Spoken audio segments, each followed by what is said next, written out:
Vium. Or Amimi and Prime Shearman. Let's ride.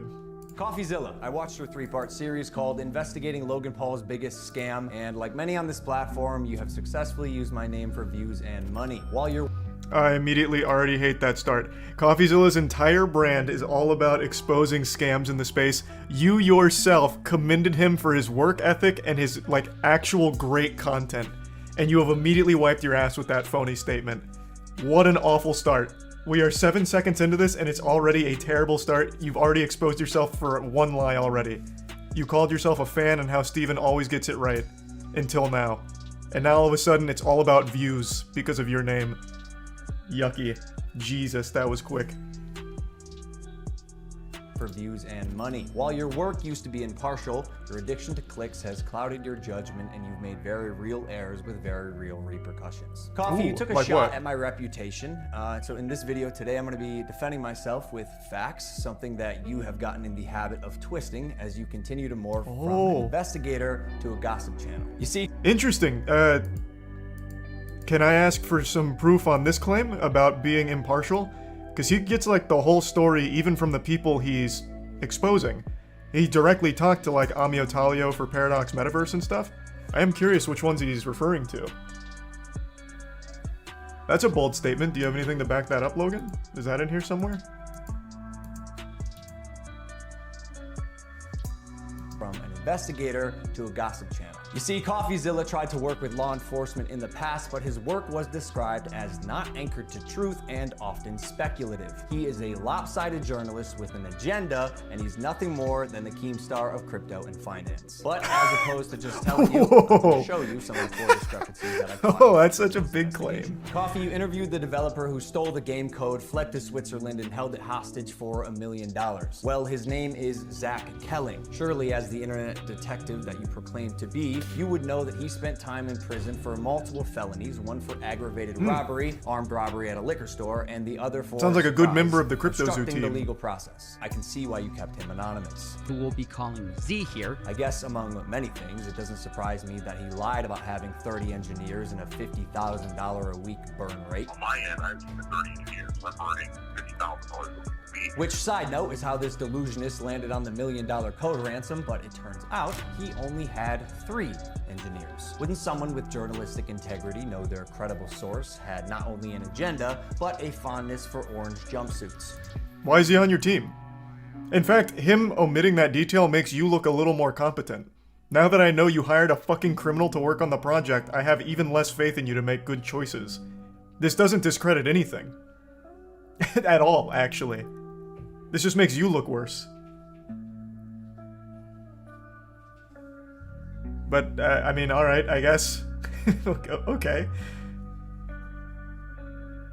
Or did you just hear what you wanted to hear and moved on? Because even if you're lying to yourself, Steven, you still have to believe it. And I know what you're thinking. What type of idiot would work with an unsavory individual? That is what I was thinking. I guess that's what I get for trusting the team that I relied on to vet and manage Eddie's hiring process, who has turned out to be a professional con man that I have since learned fooled billionaires, the Mormon Church, the owner of the New York Yankees, and— Hey, who'd you learn that from, Logan? Which source did you learn that information from? Surely it wasn't Steven, since you're talking about how untruthful and how often speculative and wrong it is, so surely you didn't learn that information from Steven, right, Logan? now me. And surely you knew Emilio, the gentleman who supposedly let his child invest in a cryptocurrency, was allegedly responsible for 2 rug pulls before you interviewed him. So either you missed that or you knew it and failed to let the public know. Why? Because it was a clear sign that he was also untrustworthy. You seemed pretty excited when the guy told you that he couldn't hatch the eggs. Wait, you can't even hatch? No, I'm telling you, it's just a picture. You're kidding! You can't hatch? You're kidding. You can't hatch? You can't hatch? Yeah, 1 second of research would prove that to be false, as you can definitely hatch eggs and even breed your animals. Click on that. Oh, we got a duck. And as you pointed out in your fine print, cross-hatching was available on ETH at one point, but you perpetuated the opposite as truth with your chest out. Basically, nothing worked. And by the way, Guy, almost all NFTs are just pictures. No, it's just a picture. And surely it... So what? So the project sucks. So it's nothing new like you proposed. It is just, again, JPEG on JPEG, and that's it. It's not a game. You're right, NFTs are all worthless pictures, but you were proposing a game. In fact, your friend was like, oh, you're not even talking about this like a project, this is like a game. And your exact words was, it's a game, it's a really, really fun game. But now you're just here saying, it's just pictures. Which is the point everyone was making. It's not a game, it's more just NFT JPEGs that are just stock images. You're contradicting your own sales pitch. Thanks to the resub, Chronic, Lefty, Luna, and Stoned. So I don't know about this guy. This guy could very well be super untrustworthy. I'll take Logan's word for it here. These were interviews with alleged victims of the rug pull. Now, even if this guy, and I'm going to give the benefit of the doubt here, even if this guy is a very shady character, he could have still been scammed. It's not mutually exclusive, because he's not the only one. So among the thousands upon thousands of people you scammed, one of them happens to be a douchebag scammer as well. That doesn't discredit the whole point, though.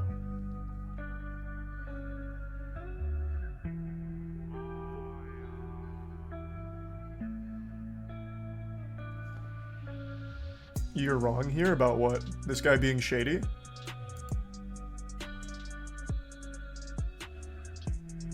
Why do you keep saying no? Are you saying no to me or him?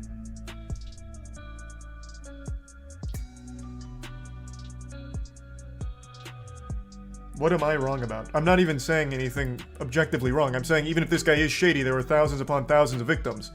So it doesn't mean like the whole thing wasn't a scam and there weren't real victims. What are you saying?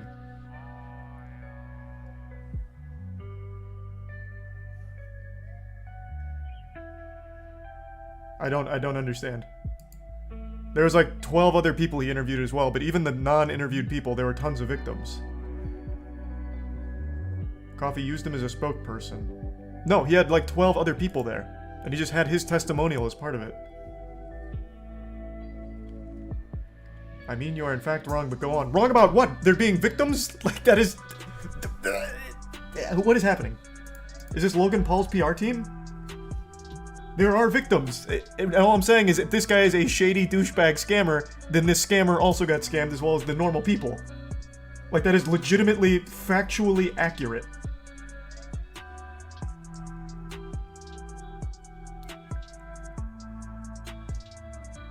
Now, as for the egg hatching, I guess I couldn't say for sure. But I'm going off memory. Wasn't there a post on the Discord about the egg hatching not working at launch and then working on the fix for it? So maybe that guy was just talking about like in the beginning and then maybe eventually a fix.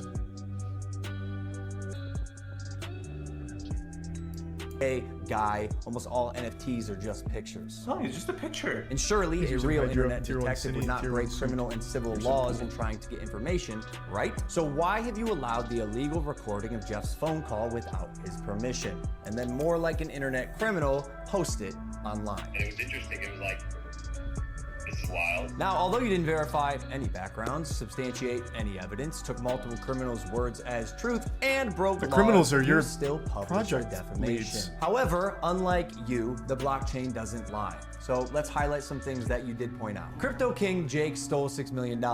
True or not, we had already removed him from the team when we realized he was a bad actor and his motives were purely financial. Conman Eddie, lead developer, stole $1.7 million. True or not, when we learned he was a bad actor as well, he was immediately removed from the team. While myself and Jeff sold nothing and made nothing as verified through investigation and the blockchain. Jeff, Logan's manager, to my knowledge, never sold.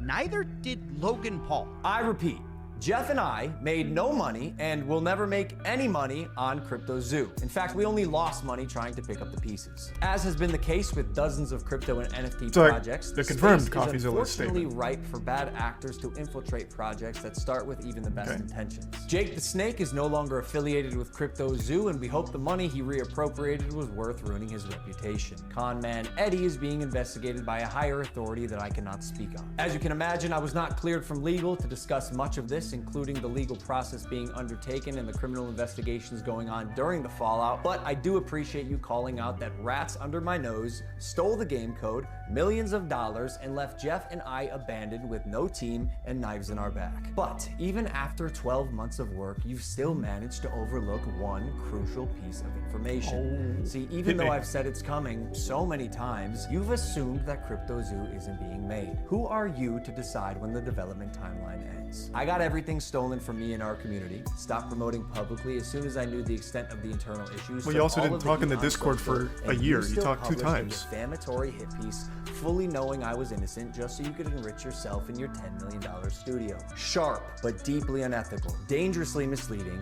and illegal. I suggest you use the money you got from pumping your Patreon to hire a good lawyer. You're gonna need it. And maybe we could have. Oh, he's throwing it down. I guess to piggyback off that, why didn't you update the community on the project? Why didn't you talk to the community that brought all of this to light, who felt scammed for the last year and has lost tons and tons and tons of money on it? Why have you only ever sent 3 Discord messages, one of them right before posting this video? This is very easy to continue going back and forth with the finger pointing.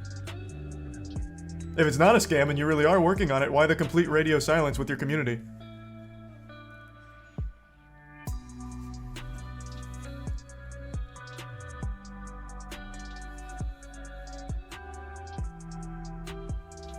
You can't talk about it when you're suing. What? He's suing Coffeezilla now. He wasn't suing anyone with CryptoZoo. And even if he was, he can still say, hey, we're going through legal trouble, but we're still working on the game. We're not a scam. We're working on it. And what about the handmade asset, or the handmade art, which was proven to be stock photos? Is he going to address that? This is just too short to address all of the, like, actual evidence that Coffeezilla submitted.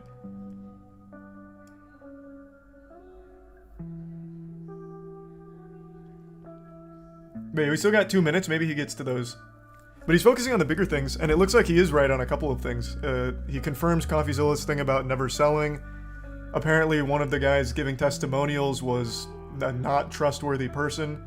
And then another guy talking about the eggs not hatching. I guess it did work eventually. So right now, that's everything we've got some more information on.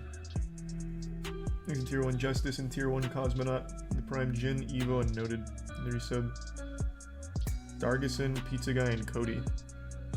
Talked about this. If you had reached out to me, personally, not my manager Jeff, who is not me, Steven, but the first time you did was on Christmas Eve after you released your series so you could rely on false statements and unreliable people used recklessly. The subject line was third request for comment. Yeah, not quite. This will be my 3rd time reaching out to you and your team. The first 2 times were through your manager Jeff. The first 2 times were through your manager Jeff. Okay, so the last time on Christmas Eve, after the fact, was to me. You have a funny way of twisting things. And I also noticed you left out that part on Twitter. Why hide that? Trust me, CryptoZoo is coming. Ooh. I will make damn sure of it. And honestly, it sucks that after years of personal reform, going through trials and tribulations, and busting my ass to evolve into a person that I can say I'm actually proud of, you led the charge to drive and monetize a narrative telling millions of people that I'm a fraud or I tried to scam my audience. That is patently false. This video is mainly for my fans and anyone who's on the fence that I hope I can help understand a situation that is tremendously complex but has been oversimplified for both views and clicks. And lastly, Coffeezilla, I now know your motives with this. Clout and money, good for you, but also you're slimiest. So I'm not gonna come on any of your podcasts. If you wanna come on Impulsive and talk about this, that's fine. You've denied my invitation multiple times. You're still invited. It can be a one-on-one. If not, we're gonna handle this ourselves while we continue to build CryptoZoo, and I'll see you in court. Amen. Damn, that was big. 7 minutes of fury, but not a whole lot of evidence on specific claims, just more broader things. So you hired 2 criminals because you didn't do any amount of background research. Why is there faith in CryptoZoo? Why should there be going forward? How about here? It's coming. How? Have you replaced the 2 criminals? Finish the ending? Oh, is there more? I thought it was just going to be an outro to Prime or something. That's all it was. What do you mean? There was nothing else.